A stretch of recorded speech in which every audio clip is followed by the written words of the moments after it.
In the forgotten corners of the city, where the streets whisper forgotten tales, a young boy's ordinary night takes an extraordinary, perilous turn.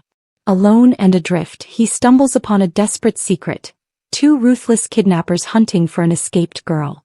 Moments later he finds her, wealthy, terrified, and burning with fever. With only an old bike and a heart full of courage, this boy risks everything. What he doesn't realize is that this single act of compassion will forever reshape his destiny. Before we plunge into this incredible journey, tell us, where in the world are you watching from? We genuinely love connecting with our global audience. It was nearing sundown and the sky hung low, a bruised peach bleeding its final streaks of orange onto the scarred concrete. The city was settling, but not this forgotten fringe. A place where broken windows stared like vacant eyes and rusted fences sagged like weary old men. This was a place people skirted, not traversed. A place where dreams rarely found purchase. Just beneath the skeletal embrace of an old overpass, bordering a scrapyard reeking of metal and burnt oil, a boy was sifting through overflowing garbage bins. His movements were slow, deliberate, his hands, calloused and weathered beyond his mere 12 years, bore the marks of labor far too heavy for a child. His once white shirt was now the color of ash, crudely hand-stitched in places, its hem uneven. His shoes, long past their prime, had soles that flapped with each step. Yet on his wrist, tied with a tender precision, was a strip of sky-blue cloth, a faded but sacred memento sewn by his mother. This was Malik, dark-skinned, with wide, perceptive eyes that scanned the world as if it perpetually held a threat, which more often than not it did. Malik had navigated the streets for nearly a year, ever since the accident, since the fire, since the world had slammed its doors shut, leaving him with little more than a battered bicycle, his father's old army jacket, and a heart stubbornly unwilling to harden. This evening he wasn't foraging for food. He was collecting aluminum cans, each worth a few precious cents. He needed 5 more to buy cough syrup, not for himself but for the boy 3 crates down, whose nightly hacking was fierce enough to startle the rats. Malik had already shared half a loaf of bread with him 2 days prior. That was just who he was. He leaned over a bin by the fence when he heard it. "You had one job, man. One, and you let her go." 2 men. One tall, in a grimy frayed red varsity jacket, cap askew, a trembling cigarette clutched between yellowed fingers. The other, shorter, stockier, with a perpetual twitch in his left eye and a voice that grated like gravel. Both reeked of stale beer and poor decisions. "Don't blame me, Trey. You're the one who left the back door open, man. If we don't find her, we're dead. She's worth a fortune." Malik froze, held his breath, dropping low behind a rusty dumpster, his heart hammering like a trapped bird. He peered through a slit in the corrugated wall, watching them pace, their eyes scouring the yard. One of them kicked a pile of scrap, cursing under his breath. "She couldn't have gone far. Sick little thing, probably passed out somewhere. We check every damned corner if we have to." Their voices receded as they moved deeper into the junkyard. But the words, "she's worth a fortune," lingered in the air like a noxious fume. Malik's jaw tightened. He'd witnessed enough pain in his short life to recognize predators. He gripped the handlebars of his bike, chipped blue paint, a bent frame, a chain that skipped with every hard pedal. He didn't ride it for leisure. He rode it because walking meant too much time to dwell. He could leave now, disappear clean. But something held him. Perhaps it was his mother's old adage: if you walk away when someone's crying, you hear that cry forever. So he moved slowly, silently, weaving through the debris-strewn maze like a phantom. He checked behind crates, beneath broken pallets, inside a gutted, doorless van. And then he heard it, a small, weak cough, as if someone was desperately trying to stifle it. He turned towards the sound, following it with cautious steps. Behind a mound of rusted sheet metal and a shredded mattress, he found her. A girl, perhaps 6 or 7, her pale skin flushed red with fever, blonde hair matted with dirt, lips parched and cracked. She wore a dress that had once been a fancy pink silk, adorned with tiny pearls at the collar, but now it clung to her like a ghostly memory of comfort. One shoe on, the other missing. She looked up at him, blinking slowly. Are they gone?" she whispered, her voice barely a breath. Malik nodded, crouching beside her.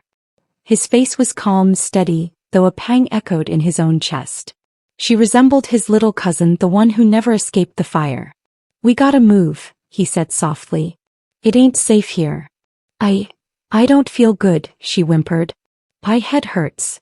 Malik reached out, carefully placing the back of his hand on her forehead. Burning hot. You got a fever, girl. He glanced over his shoulder. No sign of the men yet. Without a second thought, he scooped her up light as a bundle of rags and walked her to his bike. It was his most valuable possession, and even it groaned like aching bones with every movement. But tonight it would carry more than just scrap. He cushioned the back seat with his jacket and gently lifted her onto it. Then he started pedaling toward the one place he knew no one would look. His hideout, his home. As the tires crunched on the gravel, he whispered to her like a brother, like a protector, "Hang on, little one. I got you. No one's going to hurt you now." And just like that, the night swallowed them both. A forgotten boy and a hunted girl on a broken bike in a broken world, with only each other and the faintest spark of hope still burning. The girl barely stirred as Malik pedaled through the uneven gravel alley behind the train yard. His legs burned, pushing his old bike up the gentle slope, but he didn't dare stop. Not yet.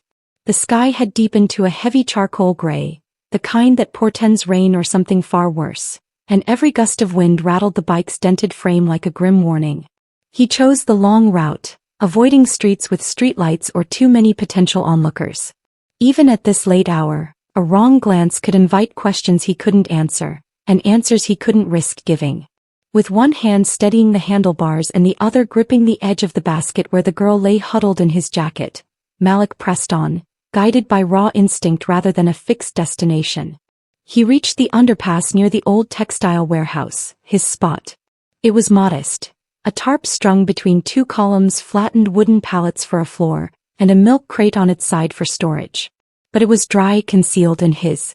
Carefully he lifted the girl from the basket.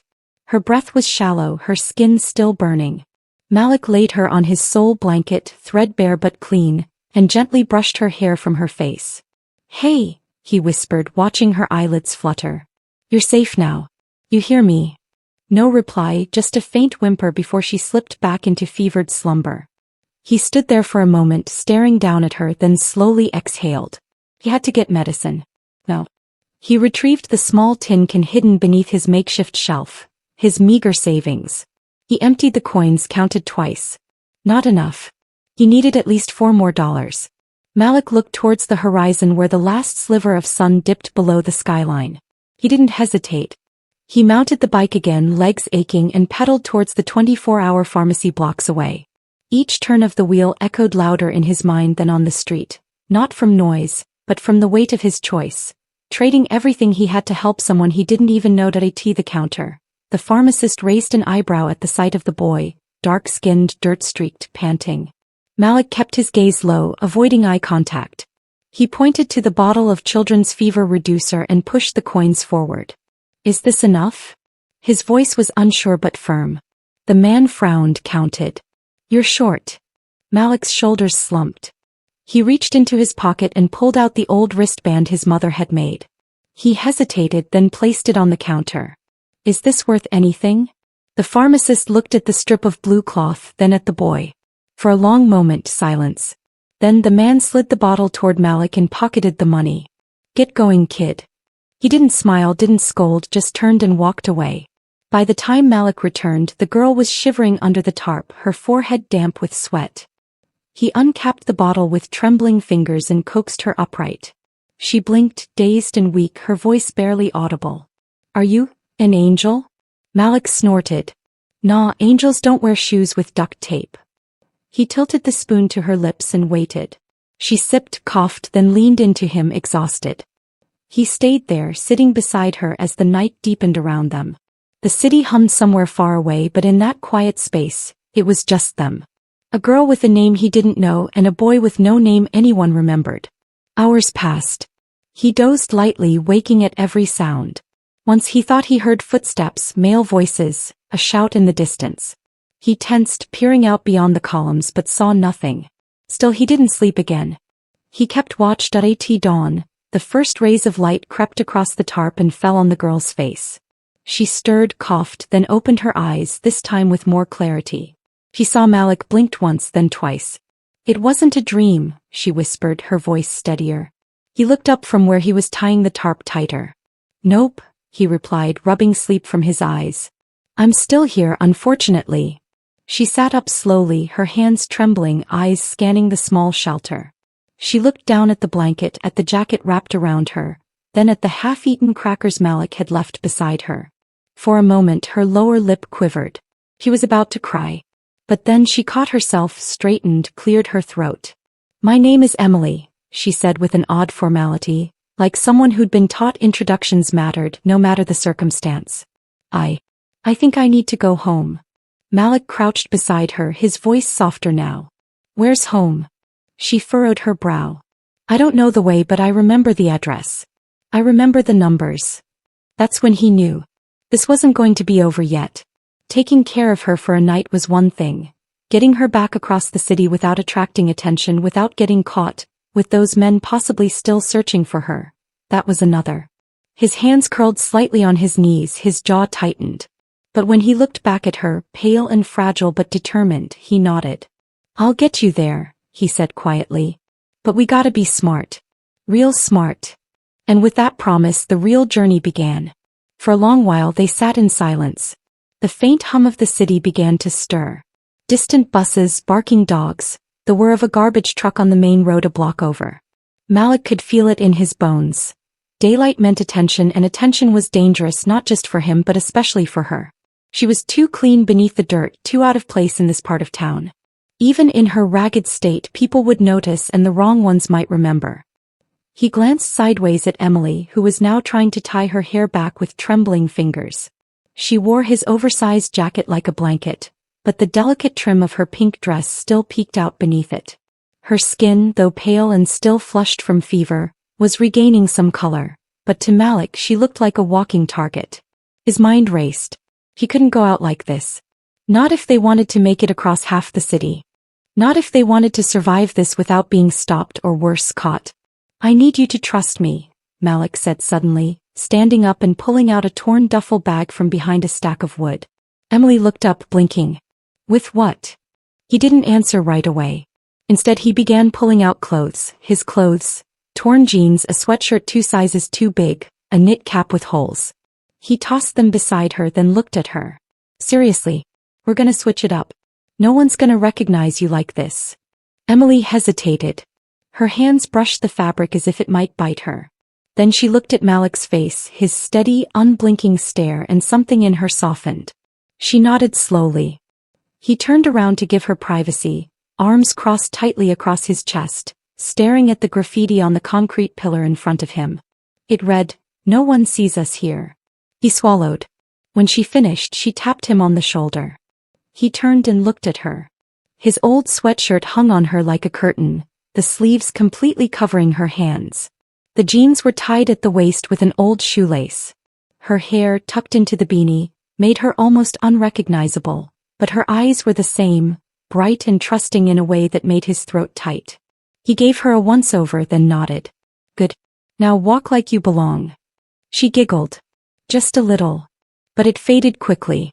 I still don't know where we are, she admitted. Or how far my house is. Malik crouched and dug into his duffel again, this time pulling out a crumpled city map torn from an old phone book. You said your address was...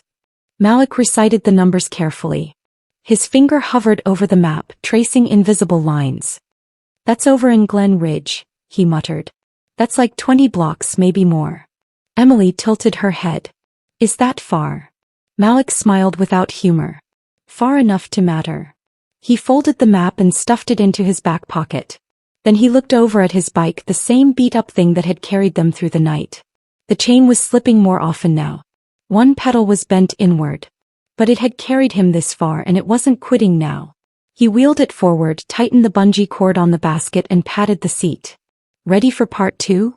Emily nodded, trying to look brave, though her lip quivered slightly. He saw it but said nothing. Instead, he handed her a pair of fingerless gloves and helped her onto the bike. This time she sat behind him, arms wrapped around his waist. They moved through alleyways first, weaving around dumpsters and potholes, avoiding the main roads. But as the sun rose higher, their world began to shrink. People emerged, doors opened, eyes noticed, and Malik started to feel the weight of it. How out of place they both were, even now, especially now. They stopped once to rest behind a boarded-up store. Emily took slow sips from a water bottle he'd salvaged the week before. Her hands trembled less now. She looked at him and asked, "Why are you helping me?" The question caught him mid-chew on a stale granola bar. He paused, then shrugged. "I don't know," he said softly. "Maybe, 'cause someone should." Emily watched him for a moment, then leaned her head against his back. "You're a good person." Malik didn't answer because a part of him wasn't sure if he believed that. He was just a kid doing what felt right. But hearing it, those words, it felt like something rare, something warm. They continued on, block after block, asking for directions in bits and pieces. Most people waved them off. One old woman looked suspiciously at them before muttering, "Keep moving." Malik didn't blame her. He wouldn't trust two ragged kids either. But bit by bit they made progress. It was past noon when they finally reached the edge of Glen Ridge. The sidewalks smoother, the houses wider apart, cars parked neatly in driveways. Malik's hands tightened on the handlebars. This was not his world. Not even close. Every step forward here felt heavier. He turned to Emily. "We're close, right?" She nodded eagerly. "It's on the hill," she said. "White gate, big trees." "I remember." Malik stared up the road and saw it. The gate, the driveway, the stone mailbox. He took a deep breath, and in that breath the air changed. A black SUV turned onto the road behind them, tinted windows, slowing down. Malik didn't move. His heart pounded. He didn't know if it was the kidnappers, security patrol, or someone else. But he knew one thing, he had to get Emily home now. He turned back to her. "Hold tight," he whispered. And with one final push, the bike rattled up the hill toward the gate, the city stretching out behind them like a giant waiting to wake. The driveway curved gently uphill, flanked by perfectly trimmed hedges and two massive oak trees that seemed to bow in quiet judgment as the front tire of Malik's bike crossed the first paving stone.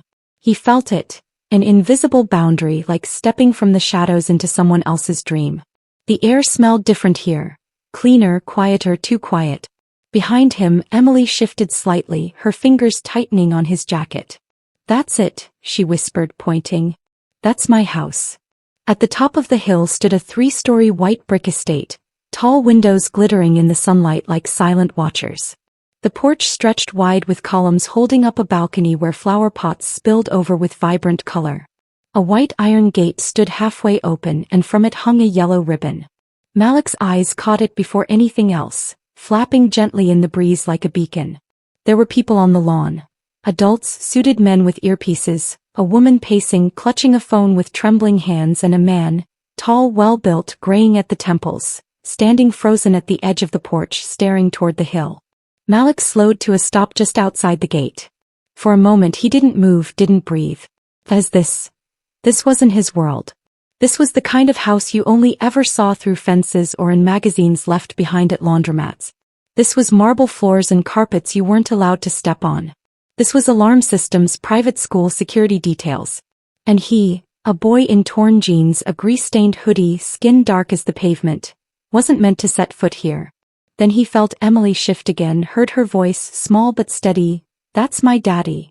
And before Malik could say anything, she swung her legs off the bike and ran forward, arms outstretched. "Daddy." The man on the porch didn't hesitate. He launched down the steps, sprinted across the lawn, and scooped her up mid-run with a cry that shattered the quiet. "Emily. Oh God. Baby girl." The entire yard seemed to erupt. The woman with the phone screamed. Two men in suits shouted into their earpieces. A younger man ran down the hill toward Malik, waving. Malik stepped back instinctively, hands raised. "I didn't do anything," he blurted, his voice cracking. But Emily, still in her father's arms, turned and shouted over the commotion, "He saved me. Don't hurt him. He's my friend." That changed everything. The young man slowed. The suits stopped short. And then just like that, all eyes were on Malik. Emily's mother rushed forward next, tears streaking down her cheeks, makeup smeared. She kissed Emily's forehead over and over, clutched her as if she might vanish again. When her gaze finally found Malik, she froze. For a moment she said nothing, just looked at him, taking in the mismatched clothes, the dirt, the lingering suspicion. But then Emily reached over her father's shoulder and pointed again. "He found me. He took care of me. He gave me his blanket." Malik didn't know what to do with that. He shifted uncomfortably, glanced down at his shoes, suddenly acutely aware of every rip and tear on his body. A man in a suit approached, more calmly now, tall, black sunglasses, voice firm but polite. "What's your name, son?" Malik hesitated, unsure whether to speak, then quietly, "Malik." The man nodded. "Malik, these folks would like to thank you." Emily's father stepped forward, his daughter still clinging to him. He extended a hand. "I'm Charles Davenport," he said, his voice thick with emotion.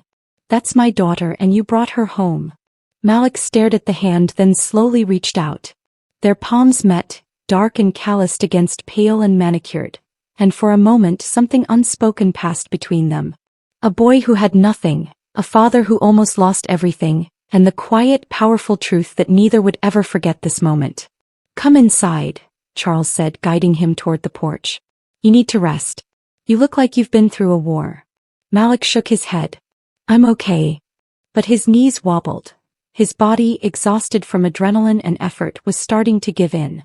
Emily's mother placed a gentle hand on his shoulder. "Please," she said softly. "Just let us thank you however we can." Malik looked past them to the massive double doors, opening wide, warm lights spilling out like a promise. For a second he saw his reflection in the polished glass. Small, dirty, hunched, and didn't recognize himself because no one had ever opened a door like that for him. Not once. He stepped inside. And in that moment, as the doors closed behind him, the world shifted. For Malik, who had known only cold concrete and distrustful eyes, this was not just a house. It was something else. A threshold between the life he had lived and something entirely unknown. But he didn't know yet what waited on the other side. Not really, because the story wasn't over. Not yet. The warmth inside the Davenport house embraced Malik like a forgotten memory. Carpet cushioned his worn shoes. The air carried scents of cinnamon and fresh laundry. Walls were lined with framed photographs. Birthdays, beach trips, laughter frozen in time. A woman in an apron rushed forward, gasping softly when she saw Emily in her father's arms. "She's safe," someone whispered behind him, and Malik didn't know if they meant her or him for a moment. He stood there in the foyer, unsure what to do with his hands, unsure where to look, unsure if this was real. But then Emily, now wrapped in a soft blanket, waved at him from the couch. "Come sit by me," she said, her voice small but sweet. He moved slowly, unsure if he was allowed, until Charles gestured toward the soft armchair next to her. And just like that, he sat in a room that looked like it belonged in a movie, with a family he wasn't part of, in a world that had never belonged to him. The next hour unfolded in fragments. Gentle questions, soft voices.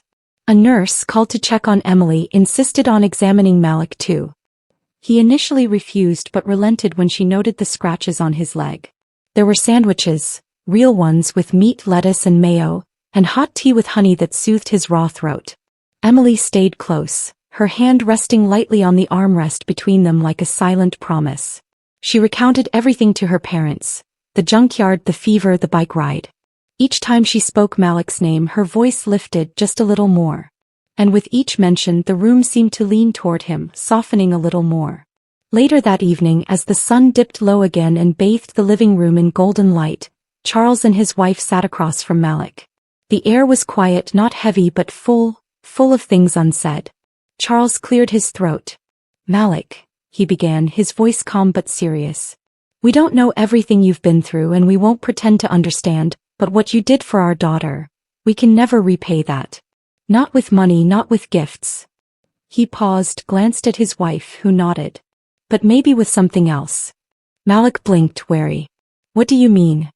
Charles leaned forward slightly, resting his elbows on his knees. "We've spoken with the authorities. The men who took Emily were found and arrested. Your name's clean. You won't have to hide anymore." That alone nearly knocked the air out of him. For so long, survival had meant silence, avoidance. Now he was being told he could stand in the light. But Charles wasn't finished. "We've also spoken to the courts," he said. "There's a process, of course. But if you want, if you're willing, we'd like to welcome you into our family officially as our son." The words didn't register immediately. They hung in the air, too immense to fit into Malik's ears. He stared at Charles, then at Emily's mother, who was smiling through quiet tears. Then at Emily, who simply said, "Please say yes." His heart pounded so hard he thought it might break something inside him. For years he had wandered invisible. For months he had survived without anyone saying his name like it mattered. And now they were offering him not just a roof, not just protection, but a place, a name, a belonging. He opened his mouth. No sound came. Then quietly he whispered, "You really want me?" Charles didn't hesitate. More than anything.